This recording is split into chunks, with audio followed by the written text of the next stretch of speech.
إله إلا الله وحده لا شريك له وأشهد أن محمدا عبده ورسوله اللهم صل على محمد وعلى آل محمد كما صليت على إبراهيم وعلى آل إبراهيم وبارك على محمد وعلى آل محمد كما باركت على إبراهيم وعلى آل إبراهيم في العالمين إنك حميد مجيد.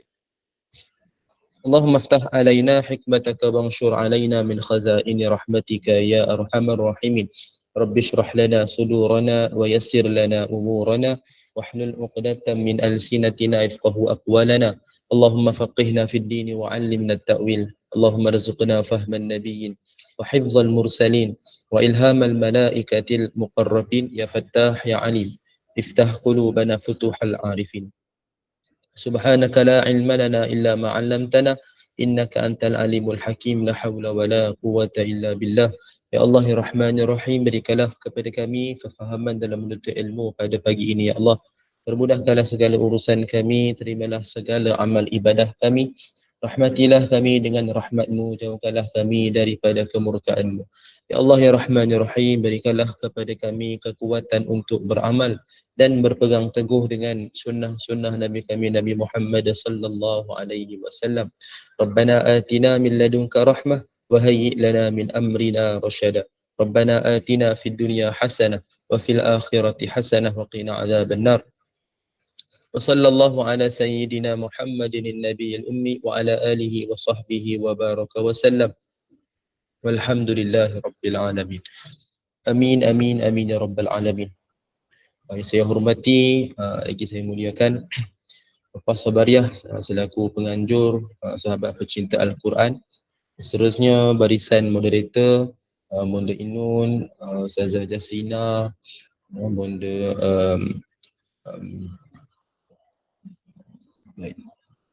seterusnya Kak Nisum. Jadi seterusnya muslimin muslimat, hadirin hadirat, ibu-ibu, ayah-ayah, jemaah SPAQ yang dirahmati Allah Azza wa Jalla sekalian. Alhamdulillah, pertamanya dan buat selamanya marilah kita merafakkan kesyukuran kehadirat Allah Azza wa Jalla. Dengan izin dan rahmatnya bertemu kembali kita pada pagi ini, pagi yang ke-16 Muharram 1445 Hijrah yang bertepatan pada hari Khamis, salah satu hari yang disunatkan untuk kita berpuasa. Mudah-mudahan dengan keberkatan pada pagi duha ini, dah masuk duha kan, jadi mudah-mudahan dengan keberkatan duha pada pagi ini, mudah-mudahanlah Allah memberikan kita kekuatan, kemampuan, kesungguhan dalam menuntut ilmu, dan yang paling penting kita mendapat kefahaman daripada ilmu-ilmu yang kita pelajari. Seterusnya menjadi satu batu loncatan ataupun semangat untuk kita jadikan ia sebagai satu amalan. Mudah-mudahan insya-Allah amin. Jadi sidang muslimin muslimat, hadirin hadirat, ibu-ibu, ayah-ayah yang dirahmati Allah Azza wa Jalla sekalian.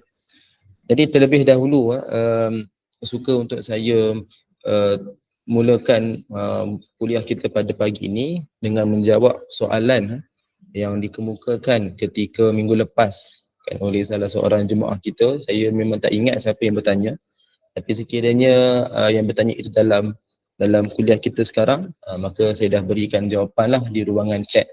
Apa pun saya bacakan juga jawapan berkenaan soalan tentang malaikat 44 kan, ataupun orang kata apa, nak elak bersisih daripada malaikat 44. Jadi dari sudut nas dalam Islam ni macam mana?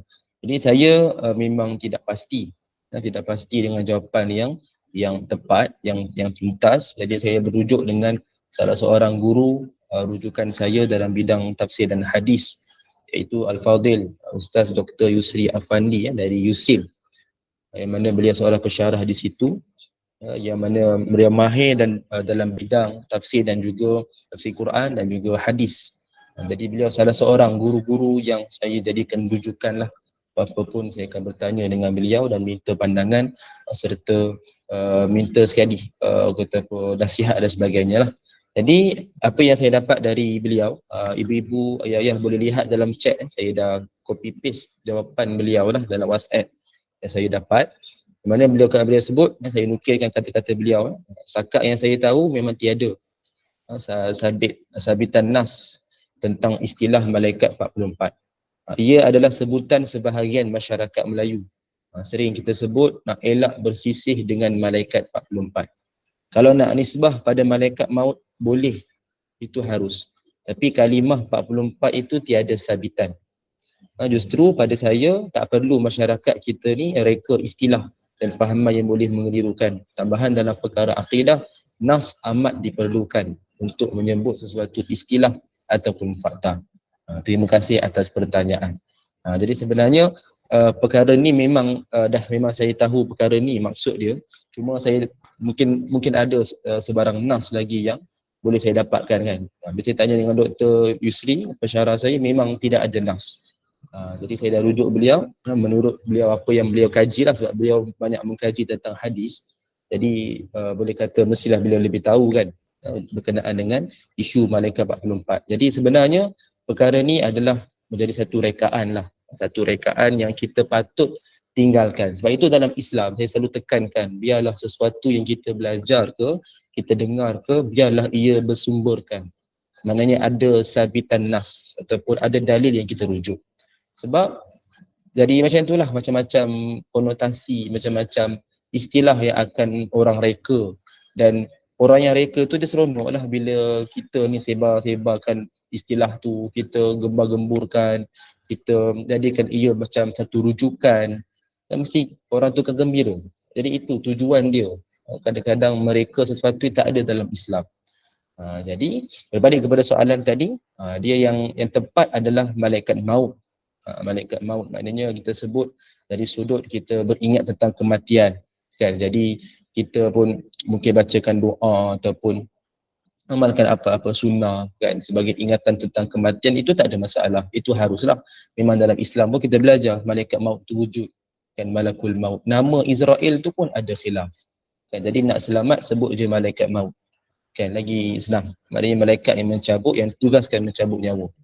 Jadi istilah malaikat 44 ni kita tinggalkanlah. Kalau ada orang sebut, kita kata tak ada dalam nas, tak ada dalam Islam perkara tu. Maka tak perlu kita nak mereka-reka sesuatu yang tidak ada. Okay, sebab benda-benda ghaib ni banyak kita tak tahu. Memang tak diberitahu. Sebab ini adalah perkara yang Allah rahsiakan. Jadi kalau kita semua nak tahu ni, takkanlah kita nak ambil alih tugas Allah kan. Okey, baik. Jadi itulah sedikit sebanyaklah saya terangkan. Jadi bibi ayah sekalian, kita sambung perbincangan kita dalam kitab 100 Sunnah, yang mana kita dah pun bincangkan 15 waktu doa yang mustajab. Termasuk pada doa yang kelima pada pagi ini. Kita sambunglah pada perbincangan tersebut, iaitu doa di akhir malam. Doa di akhir malam. Qala al-muallifah rahimahullahu ta'ala wa nafa'ana bi ulumiha fi darain insyaallah amin. Doa yang kelima dalam konteks 15 waktu mustajab berdoa. Mana dalam satu hadis yang mana daripada Abu Umamah Al-Bahili radhiyallahu anhu, beliau bertanya kepada Nabi sallallahu alaihi wasallam, ayu du'a'u asma', dan bilakah doa kita ni didengari. Kemudian baginda bersabda, qal jawfal lailil akhir wa duburas salawatil maktubah, di akhir malam dan di akhir solat fardu. Ini hadis yang hasan riwayat At-Tirmizi 3499. Okey. Jadi kita nak sebutkan berkenaan dengan hadis ni. Pertama, yang akhir solat fardu kita dah bincangkan, dah bentangkan di situ kan pada kuliah yang lepas. Ada 4 jenis doa yang kita boleh amal. Sekadar ulang kaji sikitlah. Doa pertama, doa yang Nabi amal. Doa yang kedua, doa Nabi wasiat kepada Muaz bin Jabal. Doa yang ketiga, doa yang Nabi ajar kepada Abu Bakar As-Siddiq. Doa yang keempat, doa yang ada seorang lelaki dia mengadu, dia tak hafal doa Nabi, doa Muaz. Jadi dia kata dibaca doa yang biasa yang dibaca. Maka Nabi pun mengiktiraf, pada bacaan itulah bacaan kami. Maknanya Nabi membenarkan bacaan itu untuk diamalkan. Doa yang kita biasa baca itulah, Allahumma inni as'alukal jannah wa a'udzubika minan nar. Dan kedudukannya adalah dalam solat, bukan ketika berikan salam. Itu yang lebih jelas daripada sudut nas. Daripada sudut hadis yang kita dah bincangkan, itulah cara dia. Okey, dalam hadis yang sama tu disebutkan juga satu lagi isu ataupun satu lagi waktu doa di akhir malam. So akhir malam ni, bila para ulama membincangkan, Boleh kita lihat dalam kalam dalam syarah Sunan At-Tirmizi pun perkara ini dibincangkan lah. Yang mana apa maksud akhir malam. Okay, jadi bila kita bentangkan beberapa kalam ulama, di situ ada dapat kita simpulkan, ada perbezaan pandangan. Ada yang sebut akhir malam ni maknanya waktu kita akhirkan malam. Kita bangkit daripada tidur. Sebab dalam hadis Al-Bukhari 1154, kita dah belajar sebelum ni tentang bangun daripada tidur kan, yang bangun secara mengejut kan. Lepas tu kita amalkan zikir tu. Amalkan zikir la ilaha illallah wahdahu la syarikalah sampai habis tu lah kan. Lepas tu kita baca doa dan Nabi sebut doanya akan dimakbulkan. Siapa yang berwudu dan mengerjakan solatnya akan diterima. Maka dari hadis yang sahih ni, riwayat Al-Bukhari, jadi ibu-ibu ayah yang mana ada kemudahan nak semak tu boleh semak. Riwayat Al-Bukhari 1154. Tak bentang takut jadi lambat pula. Jadi hadis tu kita dah belajar sebelum ni, yang menjadi isyarat. Maknanya kita bangkit tengah malam. Waktu kita akhirkan malam kan. Waktu kita akhirkan tidur kita tu. So waktu itu selitkan doa. Waktu tu waktu mustajab. Satu lagi pandangan adalah di akhir ni maknanya hampir subuh. Seperti mana kebiasaan Nabi SAW akan mendirikan salat malam, qiyamul lail sampai hampir waktu subuh. Kan, dan barulah Nabi akan berhenti. So lihat kat situ. Apa masa yang berbaki kat situ sementara nak tunggu azan. So kita digalakkan berdoa. Ini pun salah satu pandangan yang memang bersumberkan daripada hadis dalam mensyarahkan maksud akhir malam. Sebab malam tu kita boleh maksudkan adalah secara umum maksud dia subuh lah kan. Bila masuk subuh tu kita dah bangkit dah. So malam adalah sama dengan waktu tidur. Okay, jadi bila kita kata subuh dah bangkit, maknanya waktu tidur itu berakhir sampai subuh. So akhir malam maknanya sebelum subuh. Itulah maksud yang satu lagi pandangan yang still kita boleh amalkan. Jadi ini dua pandangan yang paling kuat dalam mensyarahkan hadis ini.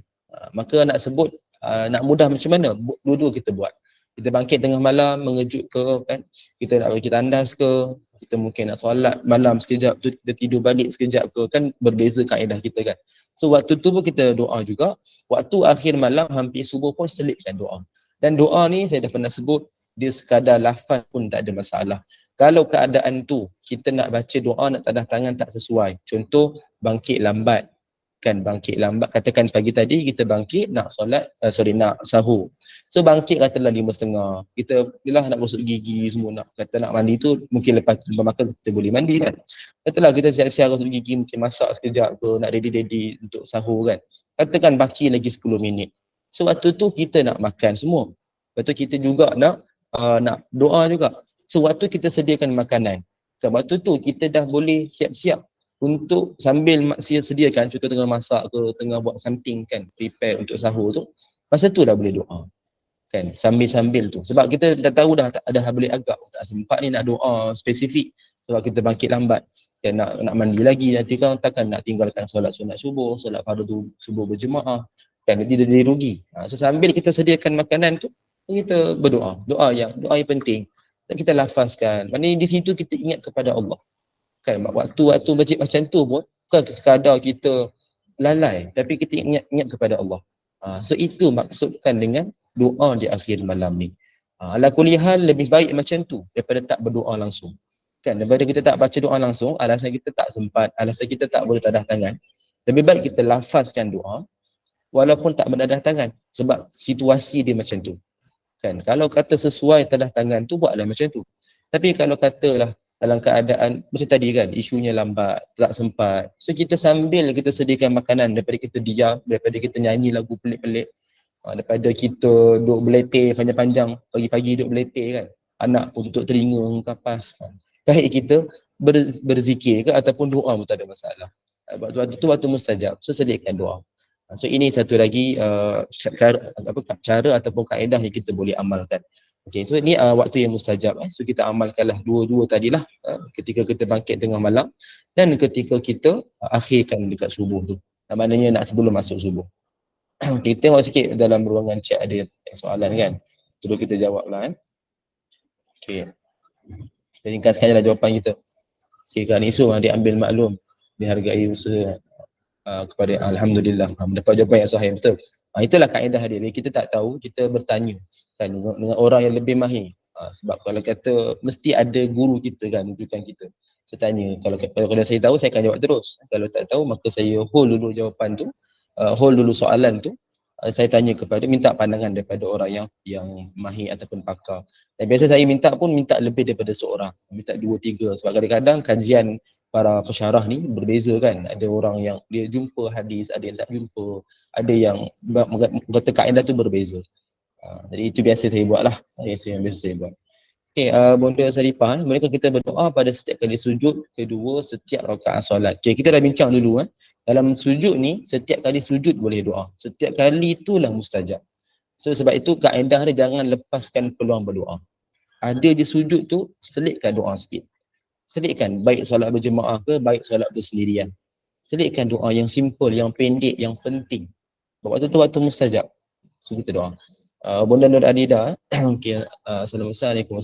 Kalau kita terjaga waktu akhir malam, kita buang air dulu baru berdoa, boleh ke? Okey, ikutkan kepada mana yang lebih mustahak lah. So biasa kita bangkit tengah malam ni, mengejut ni biasa memang nak buang air kan. So kalau ikut pada amalan yang sunnah dia, kita terjaga waktu malam ni, kita akan berzikir dulu. So sambil kita berjalan, kita berzikirlah dulu. Kan sambil jalan kita berzikir. Kalau katalah yelah mungkin dah sampai tandas kan. So buang air dulu. Lepas tu kita doa. Ikut pada situasi. Kalau kata rumah kita besar sangat, kita nak pergi tandas tu katalah jauh. So, sambil jalan tu kita doa, berzikir. Katakanlah dah zikir dah habis, kita masih berjalan. Masa tu boleh selesai doa sambil-sambil kita berjalan tu. Kan? Lepas tu okey katalah doa tak puas kan, kita buang air dulu. Sebab kita nak mustahak kan, nak qada hajat tu. Lepas dah qada hajat tu keluar, sambung doa. Pun tak ada masalah. Sebab yang penting waktu tu kita utamakan yang lebih yang lebih utama. Dahulukan yang lebih utama. So ikut pada prioriti kita lah. Biasa nak buang air tu utama lah tu kan. Kan? Sebab apa memang itulah antara sebab kita bangkit tengah malam. Kan? Tiba-tiba bangkit ni sebab apa nak buang air kan. Biasanya macam tu. Jadi itu mustahak. Cuma sambil kita berjalan, kalau ada sesuai untuk berzikir, sesuai untuk berdoa, buat. Kalau tak sesuai, tak apa. Qada hajat dulu. Kan? Hilangkan kegusaran tu, ketakutan, kerisauan tu. Lepas dah relax tenang, kau dah qada hajat semua, dah relax tenang, lega kan. Lepas tu amalkanlah zikir, amalkanlah doa. Dia ikut kepada situasi. Kan mana jawapan kepada Bonda Nur Adida ni, bolehlah, tak ada masalah. Sebab kita kena utamakan yang lebih penting, yang lebih prioriti. Okey, baik. Seterusnya doa yang ke-6. Okay, ini kita dah bincang dulu berkenaan dengan waktu ni. Cuma sekadar kita masukkan di bawah tajuk mustajab berdoa. Okey, di mana doa ketika ayam berkokok, saya terus ringkaskan je lah. Ibu boleh lihat di dalam slide untuk rujukan nota lah. Waktu ayam berkokok ni ringkasan hadisnya ataupun mafhumnya adalah kerana antara sebab dia melihat malaikat. Jadi kita ni dituntut, digalakkan, dianjurkan untuk berdoa ketika mendengar bunyi ayam berkokok. Dan doa ni pun doa yang simple pun cukup. Saya sebut selalu tekankan doa ni simple pun cukup. Sebab apa? Kita jangan anggap kalau kata nak doa ni panjang, tak sempat, ada kerja, ada urusan. Akhirnya kita tinggalkan terus. Ini satu benda yang sangat rugi sebenarnya. Dalam amal ibadah kita, amal ibadah kita ni. Kita kalau tak boleh buat dalam keadaan yang banyak, macam kita nak puas hati kan, jangan sampai kita tak buat langsung. Itu yang sangat rugi. Sebab kaedah dia, buatlah sekadar mana yang boleh. Kan, buatlah sedikit pun tak apa. Ma la yudrak kullu la yutrak kullu. Ini pun kaedah fiqh juga ni. Kan, apa yang tak boleh nak dibuat semua, jangan tinggalkan semua. So ini dalam kaedah fiqh untuk menentukan perbuatan kita sebagai mukallaf, bukan muallaf, mukallaf. Maknanya dalam amal ibadah kan, termasuk doa ni lah. Jangan dan ibadah lain. Jangan sampai kita anggap tak boleh buat banyak. Lepas tu kita akhirnya tak buat langsung. Sebab itu rugi. Buat sedikit pun cukup daripada tak buat langsung. Termasuklah yang ni. Sebab takut kita anggap tak sempat, ada kerja. Kan doa simple je. Dengar ayat kokok kita doa. Ya Allah. Ambil minta cuba simple. Contohnya Allah kau rahmatilah aku pada hari ini. Kau berkatilah kehidupan aku pada hari ini. Contoh kan. Ya Allah kau ampunilah dosa aku dan keluarga aku. Apa lagi? Apa yang penting-penting lah. Contoh masa tu ada masalah dengan anak kita. Kan kita minta, ya Allah kau lembutkanlah hati anakku untuk dapat hidayah supaya dia mengerjakan solat di awal waktu, contoh kan, apa-apa isu yang penting. So doa kan, doa simple pun cukup, sekurang-kurangnya kan. Kalau mampu lebih lagi baik, ikutlah kepada keadaan. Kemudian dalam hadis yang sama menyebutkan tentang keldai, dan juga dalam hadis satu lagi hadis juga disebutkan tentang bunyi anjing, salakkan anjing. Yang ni kedua-dua ni kerana dia melihat syaitan, antara sebab, bukan semestinya dengar je bunyi anjing, oh ni ada syaitan kat mana-mana ni. Tak, bukan macam tu. Dia antara sebab. Sebab kita tak tahu pun dia sebab menyalak atau apa. Yang kita sebut ni pun sebab dalam hadis ada. Sebab dalam nas itu ada. Dan dalam nas itu pun menyebutkan kerana dia melihat. Maknanya antara sebab dia menyalak, anjing itu menyalak, dia ingatkan keldai, ayam berkokok, kerana mereka melihat benda tu. Kan, antara sebab, bukan itu sahaja sebab dia. Kadang-kadang sebab yang lain pun ada. Sebab memang kerja dia tu. Kan, anjing memang kerja dia menyalak je.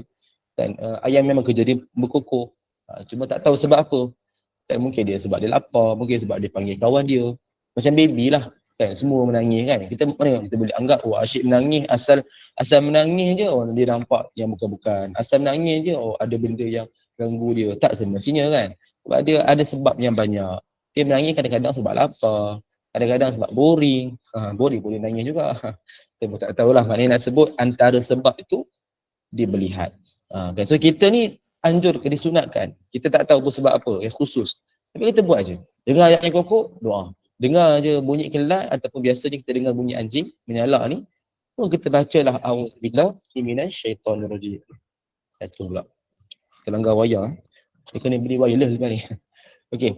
Kita bacalah a'udzubillahi minasyaitonirrajim. Baca isti'azah. Okey.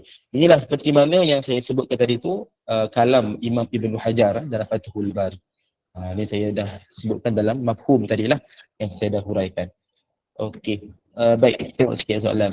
Bunda niyah. Okay, Ustaz, maknanya kita boleh berdoa dalam hati sambil buat kerja. Ya, of course. Boleh sangat. Daripada kita kata nak berzikir, baik kita berdoa. Sebab doa dalam hati memang boleh. Tapi zikir dalam hati ada dia khilaf. Kan beza. Sebab doa ni dia ada hajat. Kalau zikir ni kita kena lafazkan. Sebab nama pun zikru. Kena sebut. Kan? Kita nafi kan ada pandangan ulama yang mengharuskan zikir dalam hati. Tapi ini pun pandangan ulama yang mendalami tasawuf. Maknanya dari sudut orang yang terlalu terlalu mendalam ilmu tasawuf dia membenarkan zikir dalam hati. Tapi sebenarnya kita nak sebut kita ni orang awam, kita tak sampai tahap macam tu kan. Jadi kalau kita kata nak amalkan zikir dalam hati ni, di situ jadi bersalah. Sebab di zikir ni kita boleh kiaskan kepada bacaan dalam solat. Cuba kita bayangkan dalam solat. Kita dah tahu kan, doa dalam hati boleh. Memang doa dalam hati itu salah satu kaedah. Dan doa itu didengari. Sebab dia ada hajat, minta kepada Allah.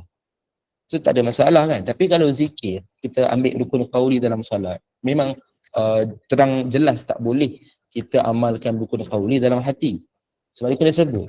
Kan, baik baca Al-Fatihah, baik kalau kata bukan rukun pun, contoh tasbih kan, dia kena sebut. Kan, subhanallah, paling kurang lah, subhana rabbiyal azim ke. Kan, apatah lagi rukun qauli lagi kena sebut. Maknanya, di situ kita dah jelas, dia perkara itu kena lafaz.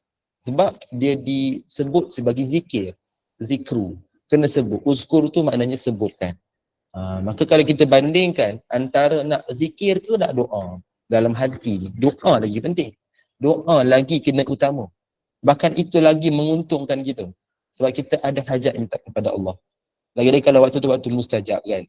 Contoh dengar ayam kokok, kita doa dalam hati, kita nak buat kerja doa dalam hati je. It's okay. Lagi bagus daripada tak buat langsung. Lagi bagus daripada kita kata nak berzikir dalam hati. Sebab agak mencabar zikir dalam hati. Kan zikir dengan dalam hati. Kalau doa tu lain, memang kita boleh buat. Tapi kalau zikir ni agak mencabar. Sebab apa? Dia kena sebut. Itu lebih jelas amalan dia. Maka jawapan dia boleh dan lebih baik daripada kita kata nak berzikir dalam hati. Lebih baik. Sebab doa ni dia tak terikat dengan apa-apa kaedah yang khusus. Bebas sungguh. Kita doa nak doa apa pun boleh. Tapi zikir tak. Zikir kena ikut dalam nas. Kita tak boleh kata mereka satu zikir yang kalau kata maksud dia pun betul pun, tapi dia tidak ada dalam nas. adakah kita patut tinggalkan zikir yang ada dalam nas Quran ke hadis semata-mata kita kata oh nak zikir sendiri? Itu bukan zikir yang Nabi ajarkan. Itu bukan zikir yang sabit dalam Quran ataupun hadis. Doa ni lain, doa memang bebas. Kita minta apa kita nak, kan? Beza dalam hati kan. Sama dengan isu selawat. Seperti tanyakan boleh bonda saripah, sama je. Selawat pun sama, dia kena sebut. Baru dia valid, baru dia diterima sebagai satu bacaan. So sebab itu jangan kita rumitkan. Benda yang mudah kita mudahkan. Maknanya contoh dalam keadaan kita nak buat sesuatu tapi dalam hati. So utamakan doa. Kemudian kalau kata nak amalkan selawat, amalkan zikir, ikut pada situasi. Maknanya lebih baik waktu yang lebih lapang kita boleh lafazkan. Ambil benda yang jelas. Sebab doa dalam hati tak ada masalah, tak ada khilaf pun dalam menyebutkan tu. Tapi kalau kata zikir dan juga selawat ni, dia kena lafaz. Sebab apa? Dalam solat tu macam tu. Kan lagi senang kan? So lebih baik kita ambil benda yang jelas. Tak payah kita nak runsingkan benda yang simple, kita dah ambil benda-benda yang ada khilaf dalam kalangan ulama. Sebab kita ni bukan ulama kan. Kita ni hanyalah orang awam. So ambillah benda yang lagi jelas. Bagi saya begitulah. Nak simpelkan keadaan amalan kita yang jelas. Kita yakin bila beramal. Macam tu, lagi senang. Okey. Baik, tadi ada Kak Nisum tanya kan? Okey, pasal batu keenam, okey. Bila-bila masa mereka berkokok atau rengitkan ke? Ya, betul. Ikut pada hadis, ikut seperti kalam Imam Ibnu Hajar sendiri pun, dia tidak terikat dengan waktu. Bila-bila masa je. Siang ke, malam ke, dia berlaku saja sebab kita tak tahu secara khusus. Sebab apa kan? Kalau kita tanya dia berjawab, tak apa. Kan ayam berkokok kan, kokok kita tanya ni sebab apa ni kokok ni, nampak malaikat ke? Dia berkata ya kan, tu lainlah cerita. Bolehlah kita tanya dulu baru kita doa, tapi dia takkan jawab macam tu. Kita pun tak faham bahasa dia, jadi dia tak terikat dengan waktu. Maknanya siang ke, malam ke, tengah malam ke, asal dengar je bunyi tu, amalkanlah. Tapi pastikan bunyi yang natural lah, bukan rakaman suara semua. Ni rakam suara ayam kokok, playkan tengah malam, betul doa pula kan. Itu main tipu lah, tak jadilah kan. Dia kena berlaku secara semula jadi dan pada waktu tu. Bukan rakaman dan bukan kita buat-buat. Ni kan kita korek mulut ayam tu, kita suruh kokok sekarang kau. Korek picit leher dia kan, suruh dia kokok, tak boleh lah. Itu main tipu lah. Tak jadi. Dia kena berlaku secara semula jadi. Okey, Bonda Mayuzam. Okey, Assalamualaikum. Boleh tak kita berzikir semasa bersenam? Tak ada masalah. Dalam berzikir ni dia bebas je.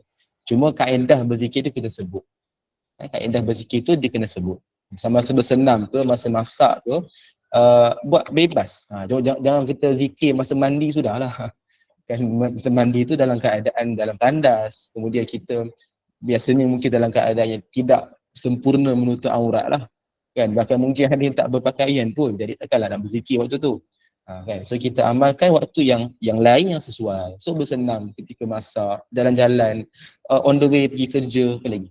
Kita apa lagi? Ikut pada situasi. Macam dalam majlis ilmu, jangan kita berzikir lah sebab waktu tu kita berikan perhatian. Apa contoh lah, katalah saya kata okay, kita rehat tidak 5 minit, saya nak tidur kejap, contoh kan. Sebab satu bolehlah amalkan zikir sebab kita tak ada mendengar majlis, tidak mendengar apa-apa sebarang perkongsian ilmu. Kan? Tapi kalau macam sekarang, kita sedang menjelaskan, sedang memberikan perkongsian ilmu, kita dengar, ambil perhatian. Itu dia punya kaedah.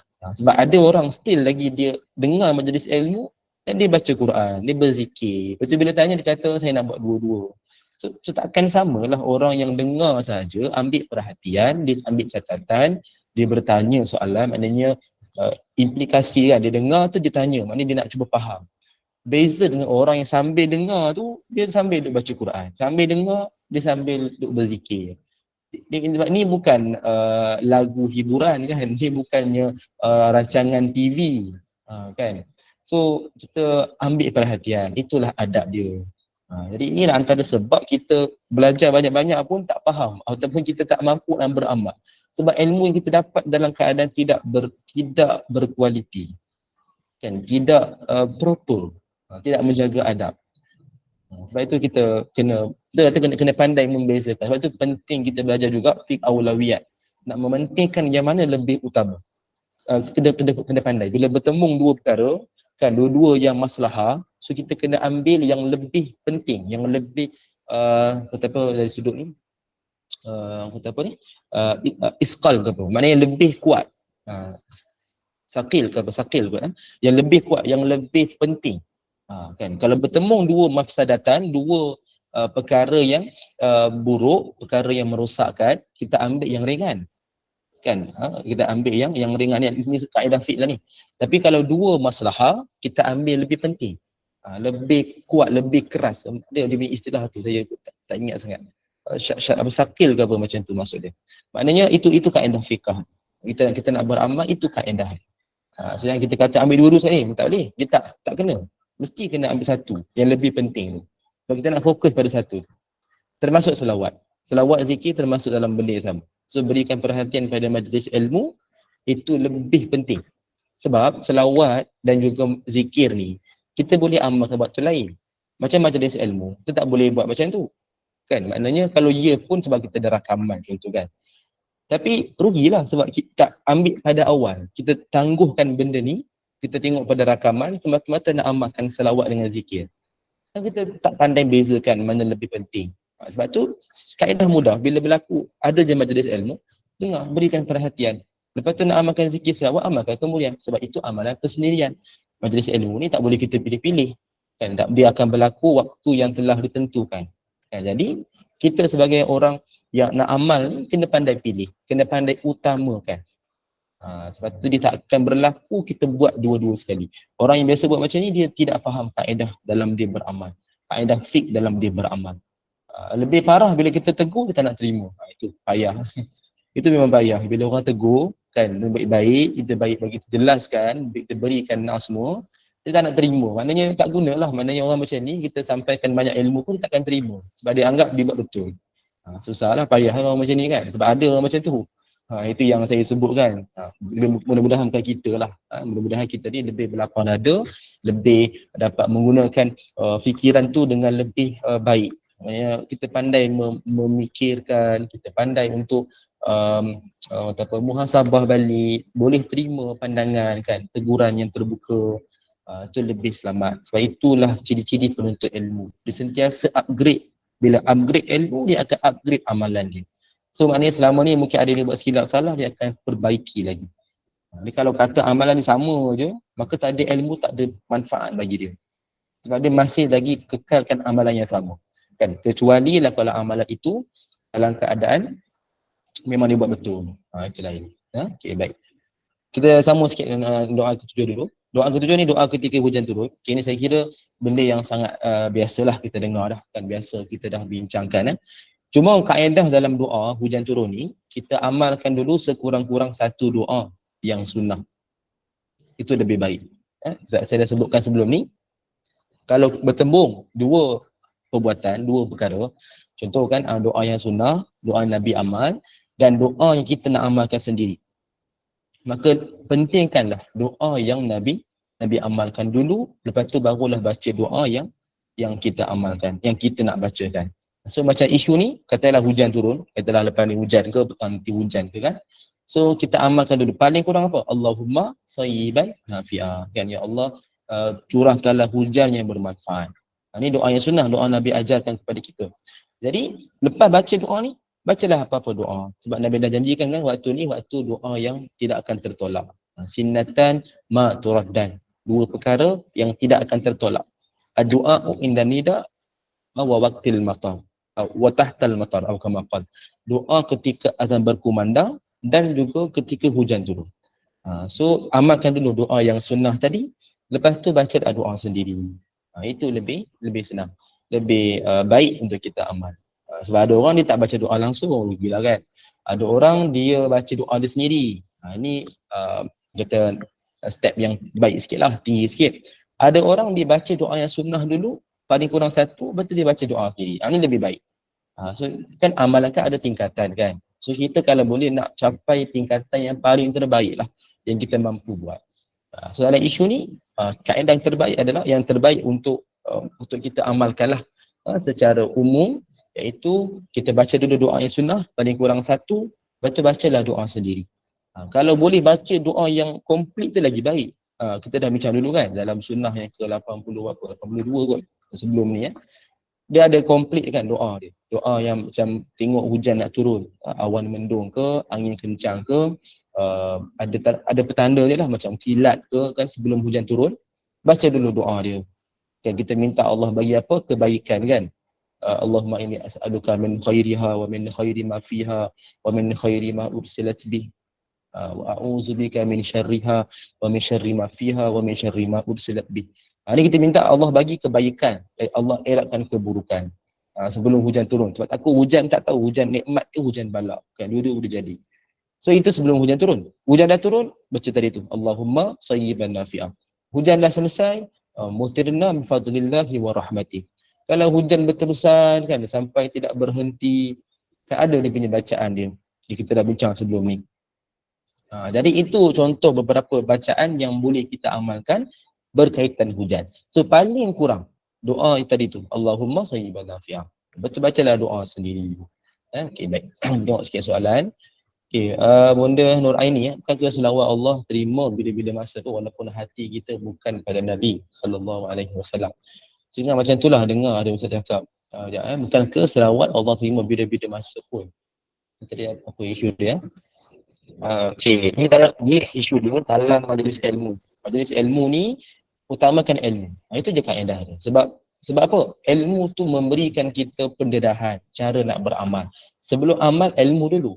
So kita dalam majlis ilmu, kita nak tahu cara nak beramal, and then kita tinggalkan ilmu tu, kita amal saja. Kan? Maknanya rugilah. Rugi. Kita tidak berikan perhatian. Kalau ada yang berhujah kata tidak buat dua-dua, so kita bagi hujah juga. Adakah sama orang yang dengar sahaja dan orang yang dengar sambil dia selawat, sambil dia berzikir dalam majlis ilmu? Isu dia dalam majlis ilmu. Kalau kata masa tengok TV ke apa, itu tak ada masalah. Bahkan itu lagi baik kita berzikir waktu tu.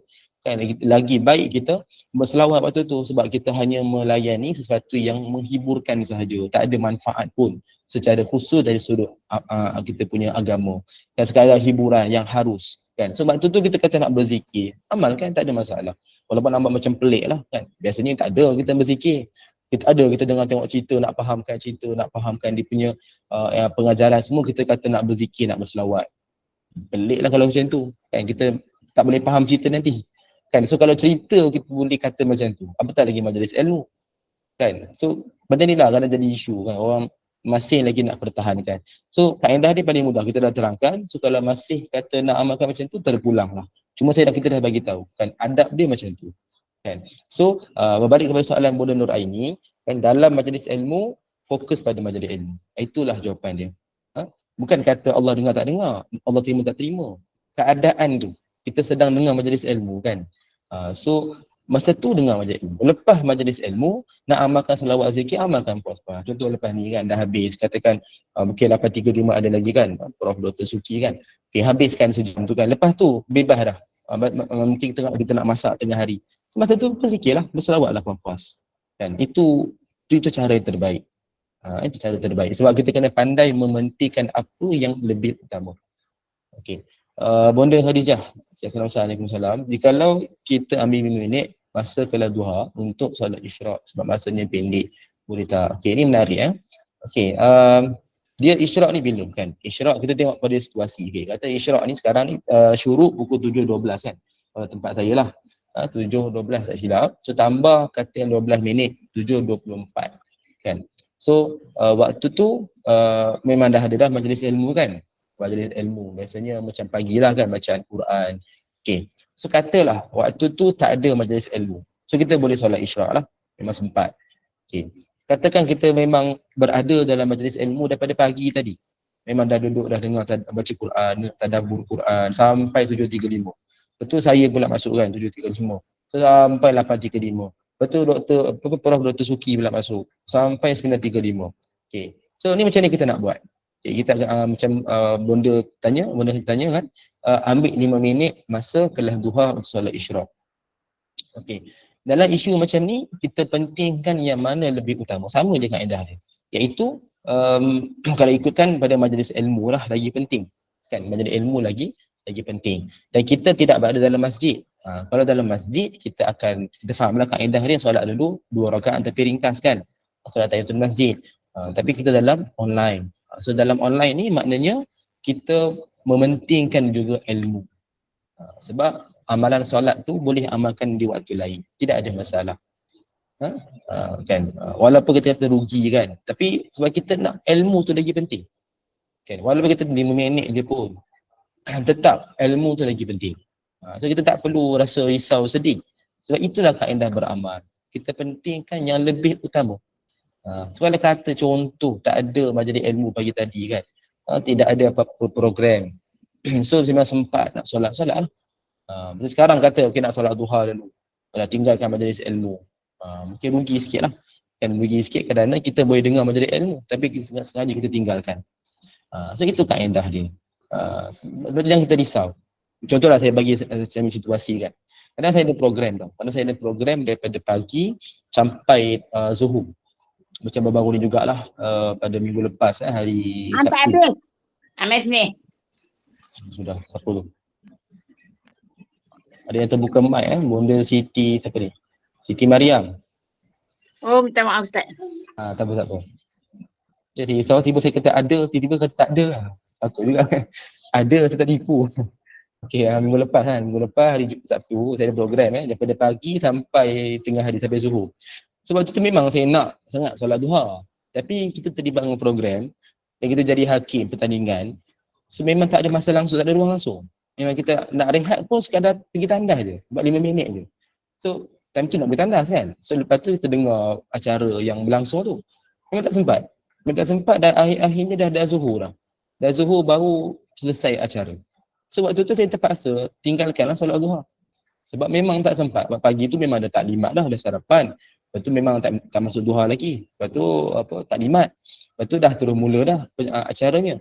Jadi memang penuh serik sampai zuhur kan. So hari tu terpaksa tinggalkan. Sebab memang kita ambil prioriti lah. Waktu tu bukan sekali tak nak solat. Tapi memang tak sempat. Memang tak boleh. Kan. Jadi sebab kita di bawahan. Kalau kita orang atasan tu lain kita boleh lah macam contoh bagi arahan kan. Kita rehat setengah jam contoh kan. Tapi kita orang bawahan, kita just follow arahan majikan kan, taat kepada mereka kan. So tak ada peluang, tak ada ruang langsung solat duha. Maka terpaksa saya tinggalkan. Walaupun rasa memang bersalah, kita kalau nak istiqamah kan, paling kurang 2 rakaat lah. Tapi memang tak sempat. So terpaksa saya tinggalkan lah. Tapi hari-hari lain mana yang sempat saya buat. So macam hari ni kan, pagi ni tak buat lagi sebab tadi memang kita dah mula awal. So lepas ni nanti sempatkan solat duha. Macam itulah. So kita kena pandai memilih waktu dan keadaan. Kalau memang tak sempat, it's okay. Jangan rasa bersalah. Kan? Kerana kita bukan sengaja. Memang dalam keadaan terpaksa. Dan kita terpaksa pun bukan kita buat benda yang melalaikan. Kalau kita buat melalaikan, semata-mata konsert, tinggalkan solat duha, itu memang kena menangis lah. Sebab konsert tak ada kewajipan pun kan. Tapi macam dalam isu macam tadi kan, kita pentingkan, contoh macam saya tadi, amanah. Saya beri tanggungjawab tugas saya. So tak boleh nak tinggalkan tugas tu semata-mata nak solat duha. Kita kena pandai mementingkan mana yang kita patut buat. Kan sama dengan isu kalau kita bekerja, yang katakan kerja tu penting, prioriti dan kita dibayar, maknanya ada amanah. Dan kita katalah habis kerja tu katakan pukul 2, 2.30 macam tu. So kita nak kata solat zuhur lepas tu. Sebab memang waktu tu prioriti. Nak kena kerja, ada urusan yang penting kan. Tak boleh buat apa, terpaksa ikut arahan majikan. Kan? Contoh macam saya sendiri kadang mungkin ada kelas nak kena ajar dan sebagainya kan. So terpaksa kita lambatkan solat. Contoh, lambat, bukan kata lambat. Dia macam dalam waktu juga, dalam waktu. Dan tidaklah sampai akhir waktu pun.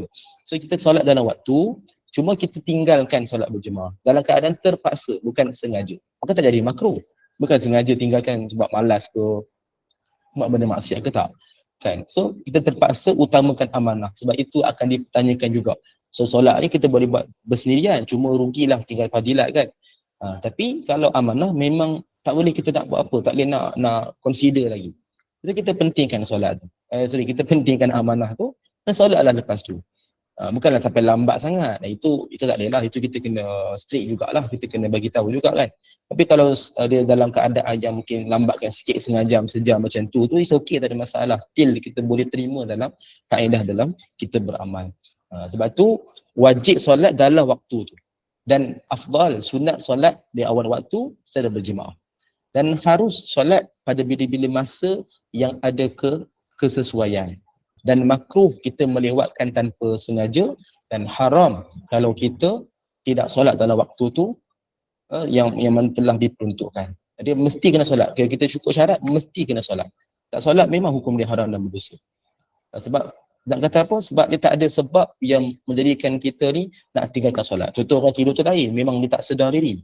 Kan? Itu jadi konteks tu dia dimaafkan lah. Tapi syarat dia kena memang tidur daripada awal, bukan dah masuk waktu baru dia tidur. Kan? So dia berbeza ikut kaedah hukum ni, berbeza ikut kepada situasi, berbeza kepada zaman. Macam tu. Okay, baik. Kita akan jawab soalan nanti lepas ni lah. Kita bincang satu lagi sebagai penutup berlaku untuk pagi ni. Dalam 8.22 kan. Okey, baik, kita tengok pada doa yang ke-8 doa pada hari Jumaat. Okey, kita tengok hadis dulu. Hadis daripada Abu Hurairah radhiyallahu anhu. Beliau berkata bahawa Rasulullah sallallahu alaihi wasallam menyebutkan tentang hari Jumaat. Kemudian baginda bersabda, di dalamnya terdapat waktu.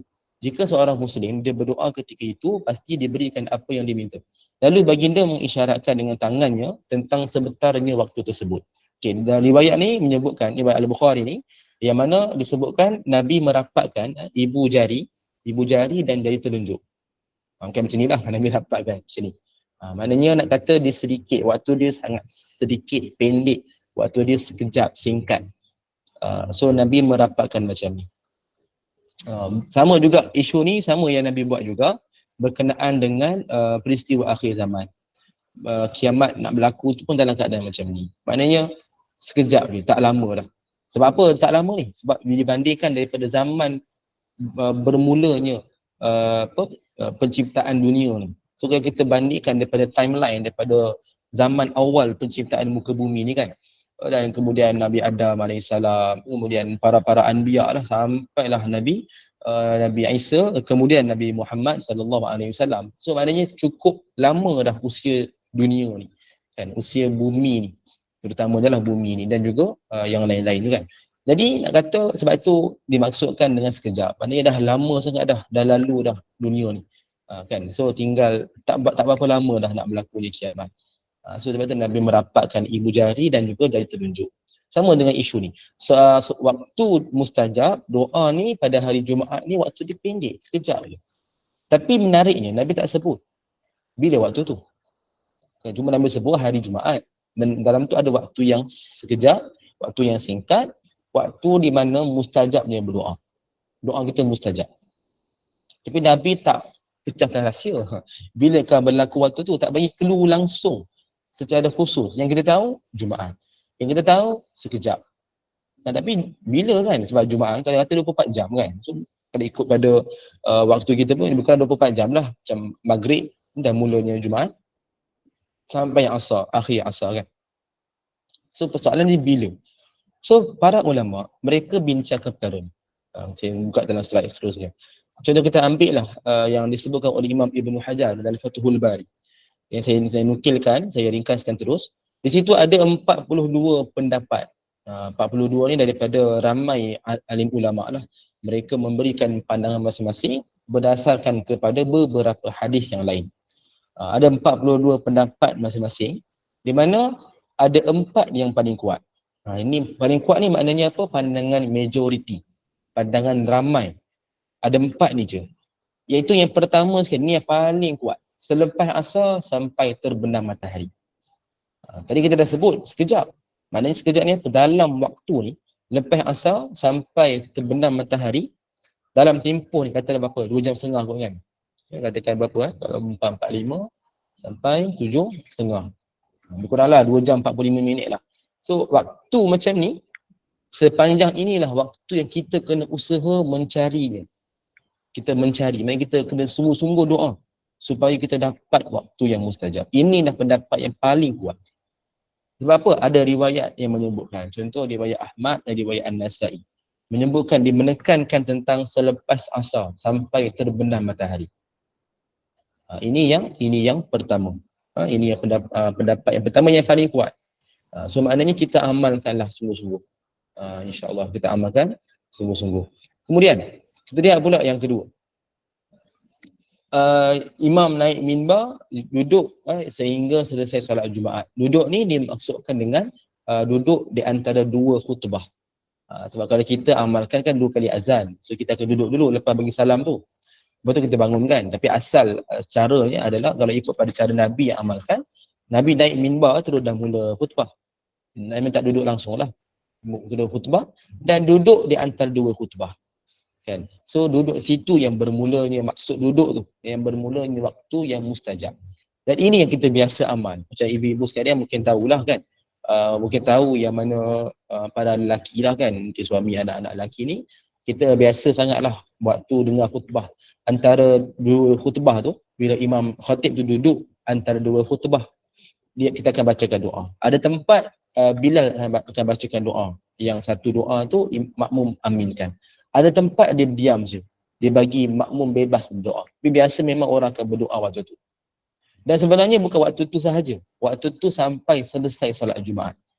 Waktu dia lagi panjang. Cuma sebab apa? Sebab kita kena mencari. Dia bukan waktu tu sahaja. Kalau waktu tu sahaja, maknanya mestilah dia sebut dengan khusus dalam hadis. Satu lagi, dia tidaklah dimaksudkan kita mencari waktu tu. Kan senanglah kita tahu dah, oh waktu ni lah mustajab. Padahal Nabi tak sebutkan dengan jelas. Maknanya waktu tu mungkin jadi berbeza. Dia takkan tetap waktu yang sama antara 2 khutbah tu. So bila kita sebut, waktu tu je kita berdoa. So dia jadi kurang tepat. Sebab hadis riwayat Muslim ini disebutkan waktu khatib duduk sampai selesai solat Jumaat. Maknanya mungkin berlaku dalam solat. Waktu tu waktu mustajab. Kita sedang sujud. Waktu tu Allah jadikan mustajab. Tak mustahil, kita tak tahu. Benda ni benda ghaib. So apa praktisnya kan, ibu-ibu sekalian, pesan kepada suami dan anak-anak lelaki, dan kalau ada dalam jemaah kita yang lelaki lagi baguslah, lagi senang. Di mana kita amalkan waktu Jumaat, esoklah paling terdekat kan, antara 2 khutbah, doa, lepas tu imam akan bangkit kan, dia akan baca ikut pada rukun khutbah, dan dia akan berdoa. Dalam tu kan dia akan baca doa yang dah sekali tu, Allahumma fil muslimat, contoh kan. So waktu dah doa dah. Waktu tu pun kita boleh selitkan doa dengan cara lintasan hati.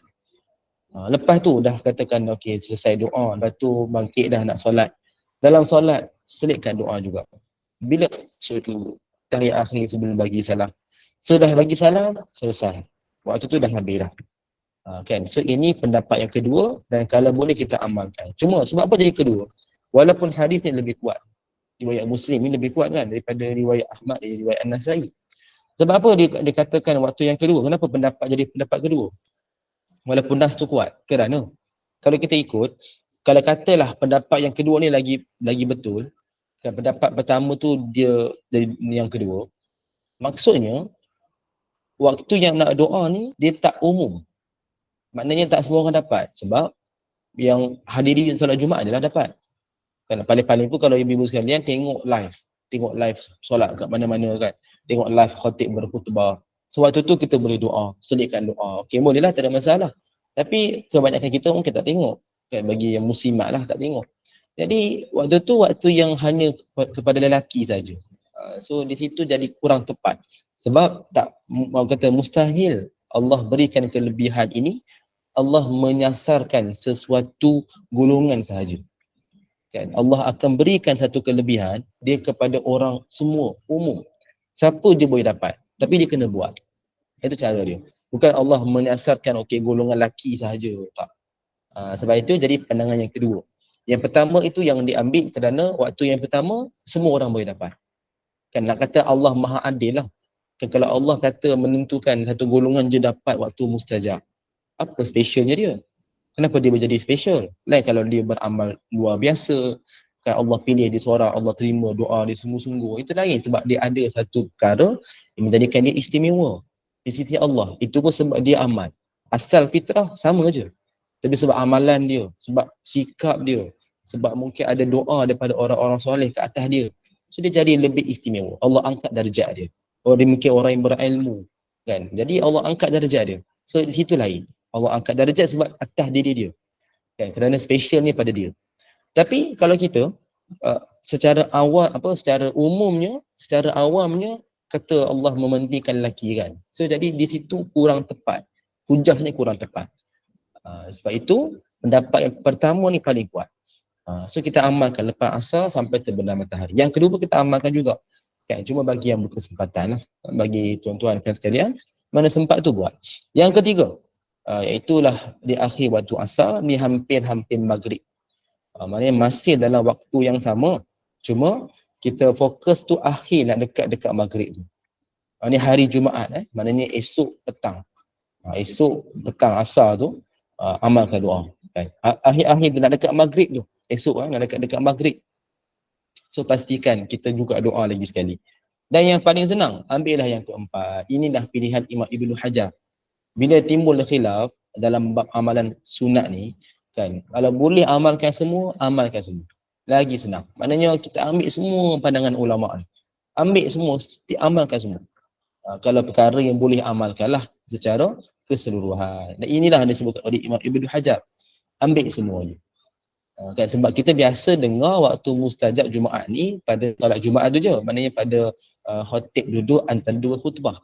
Kan, itu kita biasa dengar. Tapi sebenarnya pandangan yang lebih kuat adalah selepas asar sampai terbenam matahari, dan salah satunya adalah di akhir waktu asar. Hampir-hampir nak waktu maghrib. Ini satu lagi pandangan. So maknanya kesimpulan, amalkan adalah semua. Lagi senang cerita. Kan, selesai masalah. Kan, amalkan. Sedikit pun tak apa. Contoh macam biasa orang katakan asar ni biasa balik kerja, tak sempat lah apa semua kan. So amalkanlah sedikit pun tak apa. Doa simple pun tak apa. Biasa kalau balik kerja pun senangnya dalam kereta kan. So kita doa yang simple-simple. Sambil bawa kereta, sambil lafazkan doa. Kan, sambil kita mungkin kita aminkan doa. Contoh kawan kita duduk sebelah, dia baca doa dia, kita aminkan doa dia, pun tak ada masalah. Lakukan hal yang penting amalkan. Kan, jangan kita rugikan. Itu yang rugilah kan, kita biar je rugikan. Okey, baik. Kita tengok sikit soalan. Okey, Bonda Saripah, saya bawa take 5 buat duha, tak buat usaha priority. Okey, bukan kata maknanya bukan saya kata saya nak halang ibadah, tak. Ada orang dia faham macam tu. Kita kata dari sudut ilmiah, dia sebut ni apa, ustaz halang orang beribadah. Bukan halang. Kita nak sebut cara nak beramal tu. Kita pentingkan prioriti tu. Kan, sebab nak amalkan duha, lepas ni pun boleh. Katakan lepas ni ada kelas kan, sampai 9.35. So lepas tu kita boleh amal. Sebab tu dia sangat luas. Tapi majlis ilmu yang afdal kita ambil di awal waktu. So yang sekarang ni berlaku live ni, berbanding tengok rakaman kan, berlaku live ni lagi berkat kat situ. Kan, lagi satu berkat, satu lagi lebih utama. So solat duha lepas ni boleh buat. Kan, kalau kita kata nak pentingkan solat duha, kalau macam tu saya stop dulu lah. Kan, saya stop tadi, solat duha dulu kejap. Kan, ibu-ibu semua lepak-lepak dulu, kan, dengar radio kejap. Lepas tu baru kita sambung majlis ilmu. Tapi tak, sebab kita dah ada waktu. So dalam waktu ni, dengar dulu majlis ilmu. Lepas ni, dah kita free, solat duha. Macam tu lah. Kan, bukan kata nak halang, tapi biar kita amal tu kena pada tempat, kena pada cara. Kena pada masanya. Kan, barulah betul. Kan, sebab itulah maknanya amal dengan ilmu. Bukan amalan yang syok sendiri. Kan.